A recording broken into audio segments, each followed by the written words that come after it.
So many of the cast members are telling me that either they were just coming out of or in the midst of one of the worst times of their life Right, right before they did the show. right. I don't think that's a coincidence. What do you think about this show, in particular, this project, actually bringing light not only to audiences, but to the people who work on it? Well, I think it's hard to divorce the subject matter from how it affects the people who are involved in the show. And I think that starts with Dallas Jenkins, the filmmaker. What makes him a great filmmaker, and I think what makes the show so great, is that it's personal and that it comes from a very personal place. And it's hard to do a show or a series about Jesus and not take in some of the lessons and some of the things that Jesus espouses internally.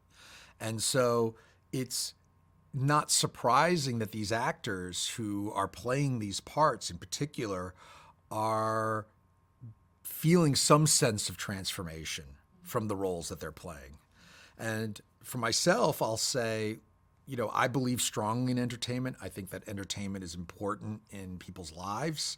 I've been doing this for over 20 years, but I will say that I think there's something extra special about The Chosen. I see how people react to it. I see the comments. I see how fans say that it's given them a sense of purpose or a guiding light. And that's an extra special response to the show. And you can't help but feel the benefit of that and a sense of responsibility that comes with it. You worked with some of the biggest names in Hollywood. You worked with DreamWorks and Spielberg. Sure. Do you believe that the next innovation in entertainment is to have more of that special, to have more of that experiential transformation? Or do you think this is something that's unique to The Chosen because it is a Bible story? I'm not sure. I will say this. I think what's making The Chosen catch on in a very significant way is that Hollywood is great at providing entertainment, but I don't think it's the end-all be-all. I think there's clearly a hole in the marketplace that Hollywood has not been able to fulfill, and that The Chosen, which is off the beaten track, has found a way to provide something for audiences that Hollywood has yet to do. You talked a little bit about how there's this disconnect with Hollywood at one point being the end-all be-all. Right. If you were an actor, if you were somebody who wanted to be in film. Right. But there was this sense recently, when do you think it happened that America had this awakening that there were a whole bunch of people, particularly in the middle of the country, who were not being served by Hollywood?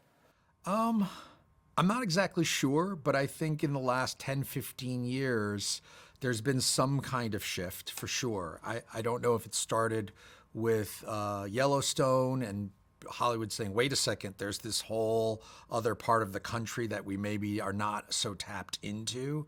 But I certainly feel with The Chosen, when you look at the numbers and you look at the audience out there that we're attracting, that's a huge audience that Hollywood seems to struggle with tapping into, except if it's one of these huge, massive tentpole movies, that Marvel does so well.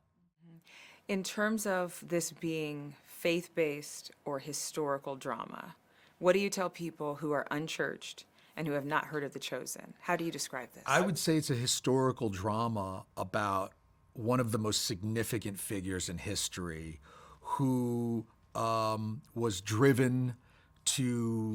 a true revolutionary and who was driven by to change the world. And whether you believe in him or not, he was a revolutionary figure. He was a figure that created a playbook that people like Gandhi, Martin Luther King borrowed from. And it's a series full of the highest drama. And it takes from the most archetypal story ever told, the Bible. And it's a story that has been cribbed a million ways to Sunday by many, many, many stories over the ages. But why do you think that people haven't gotten it right or I mean, I've heard so many times today, like, this is the picture of Jesus, like a more accurate portrayal of Jesus.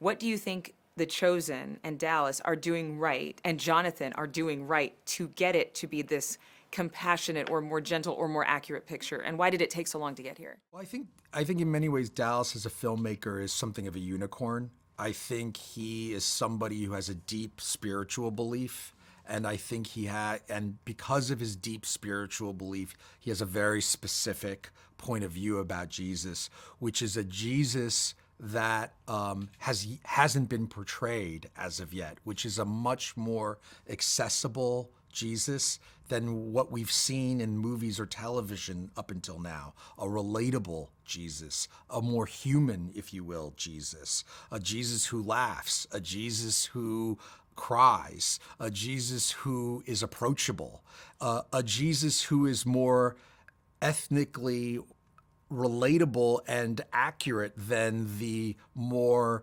blonde, blue-eyed Jesus that's been depicted, over, the last 15, 20, 30, 40, 50 years. And I think that really resonates with people. And the other aspect of Dallas is that he's a filmmaker with deep beliefs who's actually an excellent filmmaker. And I think that combination is a really, really hard combination to find. And I think that's what makes him a unicorn. Do you think that there are more people like him? They've just been afraid to kind of come out the spiritual closet in this Hollywood or cultural divisive time that we're in. Like, do you think more people are going to come to their projects and their jobs now because Dallas has been so successful and bring their spirituality with them? Well, I'll say this. Success tends to invite a lot of other people to try it. Once you have somebody successful in something, you get a lot of imitators, and you also get a lot of other people emboldened to do what somebody has already done so well. So I will say I wouldn't be surprised if you see a lot of other biblical movies and series come out as a result of Dallas's success. This Sunday, watch The Chosen at 8/7 Central. Thank you for watching. Go to newsnationnow.com to find NewsNation on your television provider. And don't forget to click the red subscribe button below to get more of NewsNation's fact-driven, unbiased coverage.